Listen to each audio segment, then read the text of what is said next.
धरती बनी थी तब एक थी, पर धीरे धीरे जैसे जैसे लोग ताकतवर होते गए वो एक दूसरे के साम्राज्य को हथियाने के लिए एक विस्तृत रेखा में बॉर्डर्स बनाने लगे और कई सारे देश और सुपर पावर्स उभर कर आए।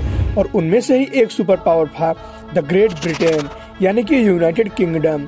यूनाइटेड किंगडम अपने समय में सबसे ज्यादा सुपर पावर देशों में से एक था।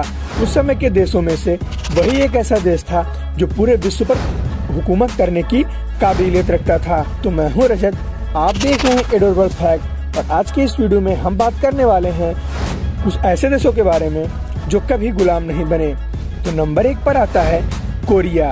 कोरिया जो कि पहले एक था, अब वो 2 पार्ट में हो गया है, नॉर्थ कोरिया और साउथ कोरिया। मैं जिस कोरिया की बात कर रहा हूँ वो यूनाइटेड हुआ करता था। उस समय कई सारे देशों ने कोरिया पर अटैक करने की कोशिश की, पर वो नाकाम रह गए। वहाँ की अच्छी राजनीति ने उसको काफी ज्यादा मजबूत बना के रखा था।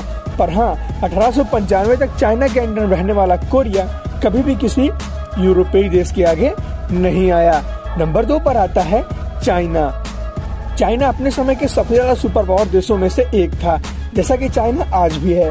और उसकी सबसे बड़ी जो चीज थी वो थी उसकी आर्मी। चाइना की आर्मी में कई सारे देशों के नागरिकों से ज्यादा ताकत रहती थी। चाइना की इतनी बड़ी आर्मी थी कि कोई कुछ ही कर ही नहीं पाता था। कई बार कई सारे यूरोपीय देशों ने चाइना के ऊपर अटैक तो किया, पर केवल उसके तटीय इलाकों को ही ले पाए, जिनको बाद में चाइना ने फिर से अटैक करके ले लिया। नंबर 3 पर आता है थाईलैंड। थाईलैंड एक टूरिस्ट स्पॉट है और जिसको पहले कहा जाता था kingdom of SIAM. Kingdom of SIAM जो था वो कई सारे देशों से घिरा हुआ था। और मजे की बात यह है कि उसकी अगल बगल के सारे देश जो थे वो सभी ब्रिटिशर के अंडर में थे, पर यहाँ के किंग जो थे वो बहुत ही अच्छी राजनीति में थे। वो आराम से सारे ब्रिटिश देशों की चाटुकारिता में लग गए और इसी चलते उनके देश पर किसी भी ब्रिटिशर या और यूरोपीय देश जैसे कि इटली, रसिया ने कभी भी अटैक नहीं किया। उसके बाद आता है हमारी लिस्ट में जापान।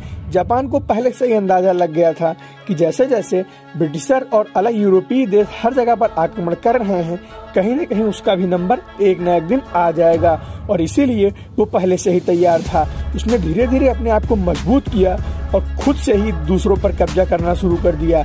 उसने चाइना के कुछ पार्ट को डिफीट कर दिया और आगे चलते चलते जब रसिया ने जापान के ऊपर अटैक किया पूरे जापान को कब्जा करने के लिए, तो जापान ने बला उलटफेर करते हुए रसिया के ही कुछ जगहों को अपने अंडर में कर लिया था। उसके बाद नंबर आता है ईरान का। ईरान पहले पर्शिया देश था और वहाँ पर्शियन एम्पायर का राज था।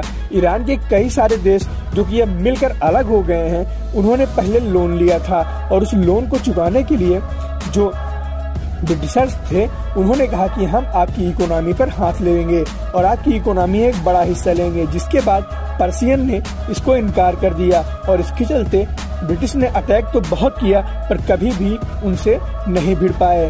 उसके बाद हमारी लिस्ट में आता है नेपाल। नेपाल इस लिस्ट में काफी ज्यादा इंटरेस्टिंग देश है, जिसके ऊपर ना तो कभी कोई राज कर पाया, ना कभी भी उसके ऊपर किसी एशियाई देशों ने राज किया। नेपाल की ज्योग्राफी जो है वो उसकी काफी ज्यादा मदद करती है। नेपाल की ज्योग्राफी में जो हिमालय है उसको एक तरीके से पहरा देता है। नेपाल के ऊपर हालांकि ब्रिटिशर की आंख थी, उन्होंने नेपाल के ऊपर अटैक किया, 2 बार किए, पर नेपाल की गोरखा आर्मी जो थी वो जिस तरीके से लड़ी उसको देखकर ब्रिटिशर्स पिघल गए। उन्होंने नेपाल की गोरखा आर्मी को अपनी ईस्ट इंडिया कंपनी की रेजिमेंट में शामिल कर दिया और आज भी इंडियन गवर्नमेंट में गोरखा नामक आर्मी आज के दिन भी चलाई जाती है। उसके बाद आता है सऊदी अरब। सऊदी अरब मिडिल ईस्ट का किंग माना जाता है और सऊदी अरब हमेशा से ही ऐसा ही था। सऊदी अरब पे पहले ऑटोमन एम्पायर का राज था, पर जैसे जैसे धीरे धीरे 1885 और उसके बाद वर्ल्ड वॉर 1 में उसने ऑटोमन एम्पायर से अपना जब पीछे छुड़ाया तो उसने कभी पीछे मुड़कर नहीं देखा और सऊदी अरेबिया आगे बढ़ता गया एक सुपर पावर कंट्री की तरफ और उस पर कभी किसी ने कब्जा नहीं कर पाया। तो दोस्तों ये था मेरा आज का वीडियो, जिसमें मैंने बताया आपको 7 ऐसे देशों के बारे में जिन पर किसी ने कब्जा नहीं किया हो। अगर ये वीडियो आपको किसी भी एंगल से थोड़ा सा भी अच्छा लगा होगा तो इस वीडियो को लाइक कर दीजिएगा और चैनल को सब्सक्राइब कर दीजिएगा अगर आप पहली बार आए हैं। और आपके सजेशंस को हम वेलकम करते हैं कमेंट बॉक्स में।